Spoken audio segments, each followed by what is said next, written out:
او کله چې دا صاحب راغو نو دی وینا دا وه تاسو لږ رستو راشئ یو بار مونږ له بیا درخواست راکئ نو په دې به مونږ کاروایي کوو دا د کنټونمنټ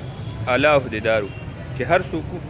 سله راغلي و سله راغل سله لاړل. السلام علیکم ګرانو کتونکو زه متفقین دا نوخار جنرل بس سټینډ دی او د دې دا مین ګیټ دا کوم چې ټریفک دپاره کولو شوی دی نو دلته کې کوم ګاډی چې راننوځي نو هغوی نه 50 روپۍ فیس اخیستل کېږي کار پارک فیس. د دې کار پارک فیس حکومت د طرف نه دا خو یو سبزي منډي ده دلته خلک سودا لري خصوصا روژه کې نو موږ ته خلکو چونکې شکایت کړی راغو دلته مو کتل نو دلته کوم خلک چې ټیکس علي د هغوی سره رسید د ګل کلات مارکیټ د کار پارک دی څوک شته تپوس کولو والا چې دلته ګل کلات پارک والا هغه ناست دي او هغوی د باقاعده د ګل کلات هغه رسید هغه دې شهریانو له ورکوي دې ګاډو والا له ورکوي او هغوی نه 50 روپۍ فیصلي دي وبخښو چې نه څه راته څه شوې ښه زیاتې دی دا نه دې خوا راشه که نه ګرانو کتونکو دا کوم رسید چې تاسو ګورئ دا ستاسو مخې ته دی او د دغې رسید باندې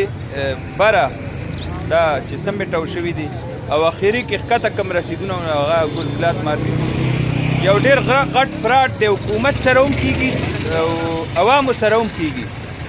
تپوس یې پکار دی چې عوام هم تپوس وکړي حکومت هم تپوس وکړي په موقع چې کوم خلک ناست نو هغه غریبان هم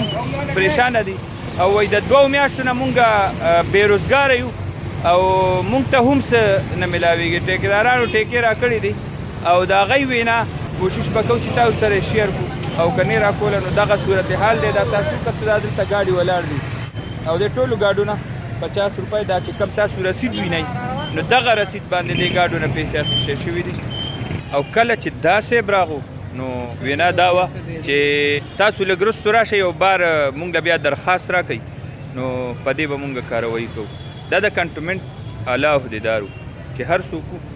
سله راغلي و سله راغل سله لاړل ډېره مهرباني الله په امان.